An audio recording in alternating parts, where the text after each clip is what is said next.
नमस्कार, मैं हूं शम्स ताहिर खान और आप देख रहे हैं वारदात। 18 दिन की कैद के बाद सबको यही लग रहा था कि आर्यन की मन्नत आज पूरी होगी और वो मन्नत लौट जाएगा। लेकिन स्पेशल जज ने मिनट भर भी नहीं लिया फैसला सुनाने में और इसके साथ ही मन्नत अधूरी रह गई। आर्यन की जमानत खारिज हो गई। पर सवाल ये है कि जब आर्यन के खिलाफ तमाम धाराएं जमानती हैं तो फिर उसे जमानत क्यों नहीं मिली? तो आइए आज इस केस और केस के साथ जुड़ी धाराओं के बारे में बारीकी से समझते हैं।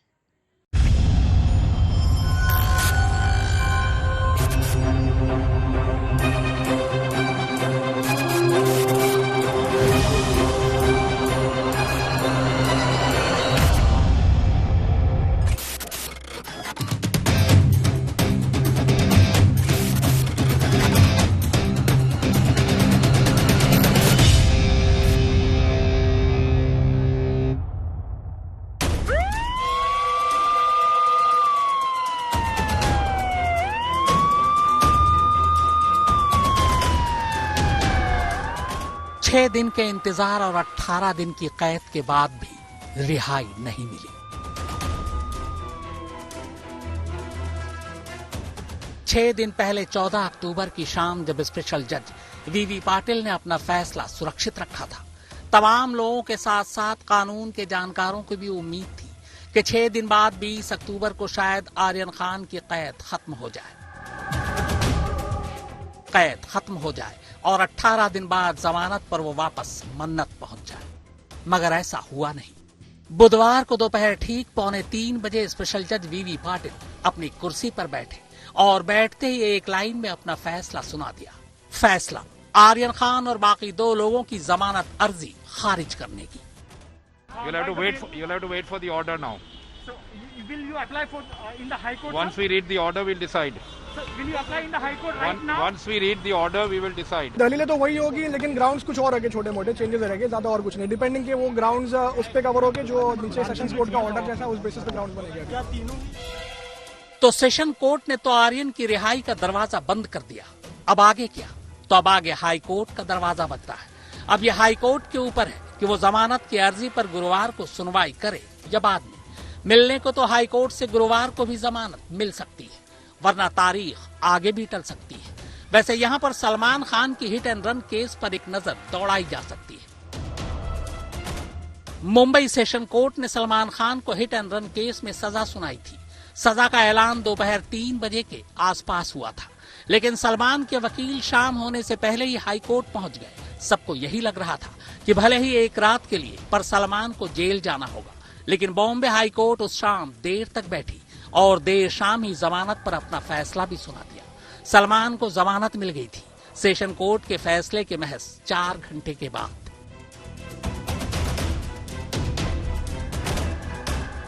अब बात आर्यन के केस की। एनसीबी ने आर्यन के खिलाफ एनडीपीएस एक्ट के तहत जितनी भी धाराएं लगाई हैं, उसे देखते हुए हर एक को यही लग रहा था कि आर्यन बड़ी आसानी से जमानत पर बाहर आ जाएंगे। पर इंतजार में 18 दिन बीत गए, पर जमानत के फैसले का परवाना ऑर्थर रोड जेल तक नहीं पहुंच पाए। आखिर ऐसा क्यों हुआ? क्यों आर्यन की जमानत खारिज हो गई? कौन सी धाराएं या कौन सा कानून आर्यन की जमानत के बीच आ रहा है?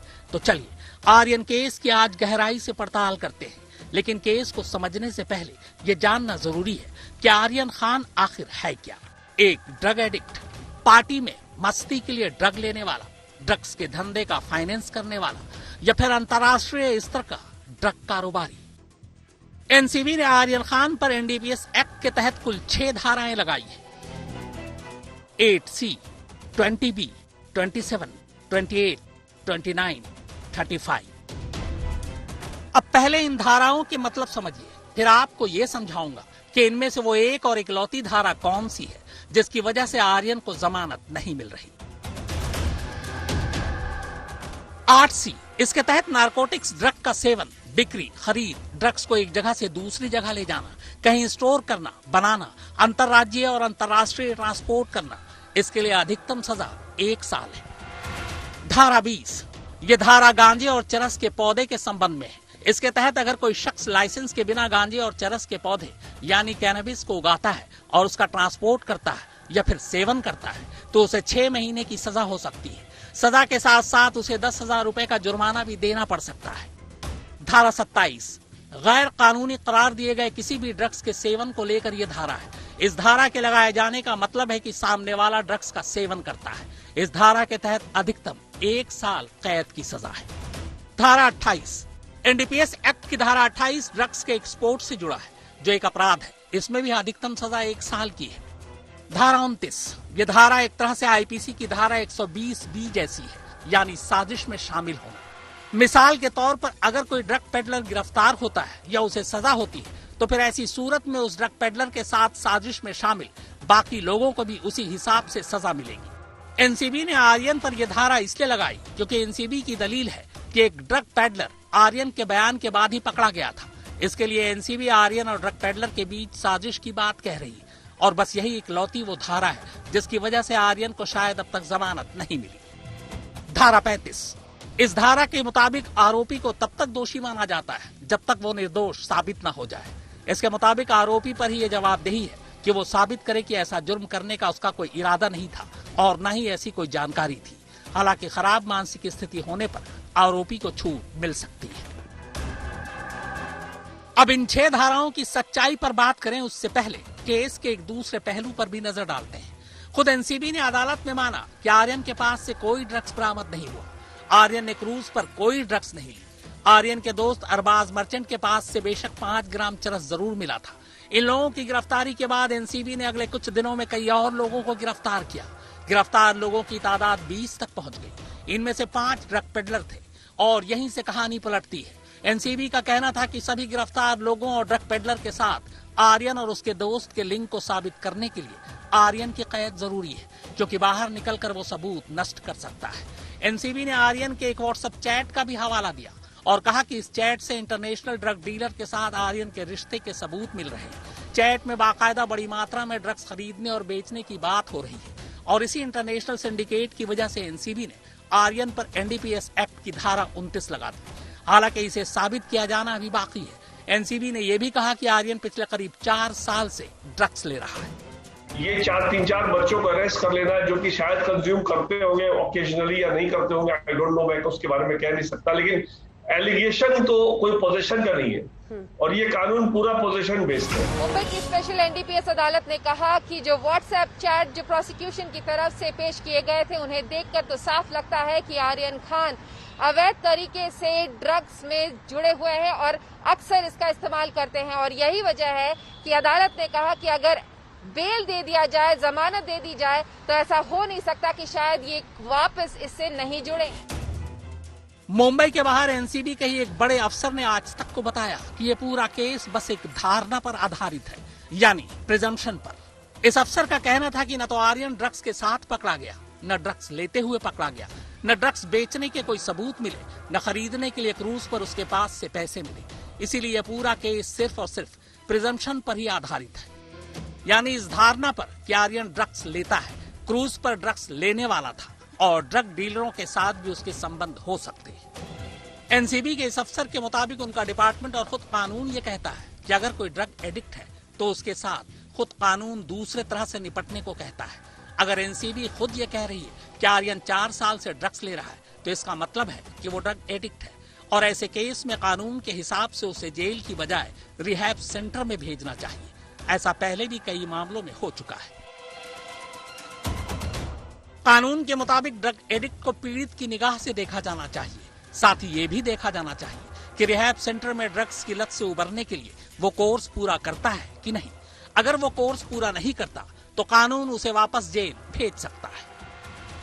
सुपरस्टार शाहरुख खान के बेटे आर्यन खान अगले कुछ दिन और मुंबई के सबसे बड़े जेल यानी कि आर्थर रोड जेल में बिताएंगे, जब उनको बताया गया कि सेशंस कोर्ट से उनकी बेल एप्लीकेशन को रिजेक्ट किया है, तो आर्यन खान पूरी तरीके से निराश हो गए, हताश हो गए। जेल के सोर्सेस हमें बता रहे थे कि आर्यन खान को आज पूरी उम्मीद थी कि उनकी बेल एक्सेप्ट की जाएगी, लेकिन जब उनको पता चला कि उनकी बेल एप्लीकेशन रिजेक्ट हुई है तो बहुत ही ज्यादा निराश हो गए। दूसरी बात, कल आर्यन खान की जो जुडिशियल कस्टडी है वो पूरी हो रही है। 14 दिन की जो जुडिशियल कस्टडी है वो अब एक्सटेंड की जाएगी, क्योंकि जब तक उनको बेल नहीं मिलती तो उनकी जुडिशियल कस्टडी 14 दिनों के लिए हर बार इसी तरीके से एक्सटेंड की जाती है। आर्यन खान जिस सेल के अंदर मौजूद है वहां पर 100 से ज्यादा कैदी मौजूद है। वो जब भी कुछ कैदियों से बात करते हैं तो वो एक ही बात कहते हैं कि उनका इस केस से कोई लेना देना नहीं है, वो पूरी तरीके से बेगुनाह है। जेल का खाना भी आर्यन खान को बिल्कुल पसंद नहीं आता। काफी सारा जो खाना है वो बाकी कैदियों को दे देते हैं। वो सिर्फ बिस्किट्स और चिप्स पर निर्भर करते हैं। जेल सोर्सेज का कहना है कि कोई भी आम आदमी जिन्होंने कभी भी जेल की शक्ल तक नहीं देखी, उसके लिए जेल के अंदर दिन बिताना बहुत ही ज्यादा डिफिकल्ट होता जाता है। लेकिन जैसे जैसे दिन जाते जाएंगे आर्यन खान को भी जेल के लिए जेल के जो प्रोटोकॉल है उसको फॉलो करना ही होगा। विद्या, मुस्तफा शेख और सौरभ वक्तानिया के साथ दिव्येश सिंह, मुंबई आज तक। आर्यन को एनसीबी ने पकड़ा।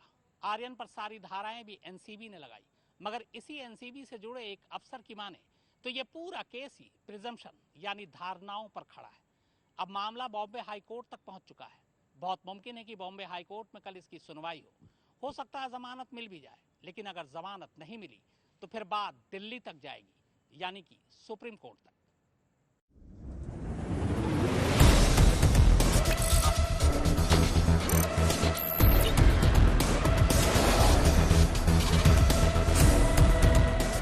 एनसीबी ने आर्यन पर एनडीपीएस एक्ट के तहत जो 6 धाराएं लगाई हैं, उनमें धारा 27 भी है।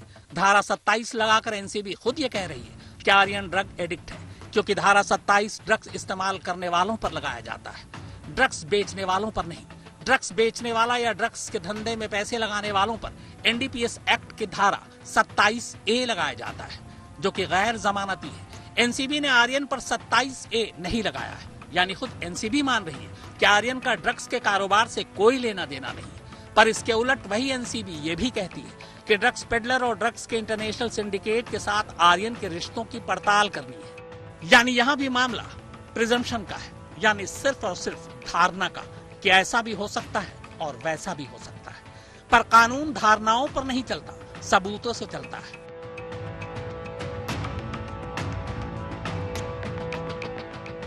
एनसीबी अच्छी तरह जानती है और बस इसीलिए सबूतों की तलाश के नाम पर उसने आर्यन की रिहाई का दरवाजा पिछले 18 दिनों से बंद कर रखा है।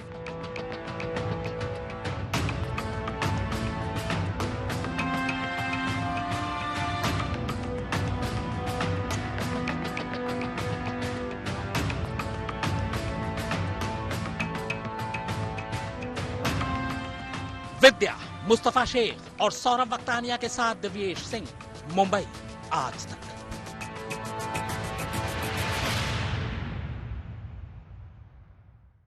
तो वारदात में फिलहाल इतना ही, मगर आज तक पर खबरों का सिलसिला लगातार जारी है।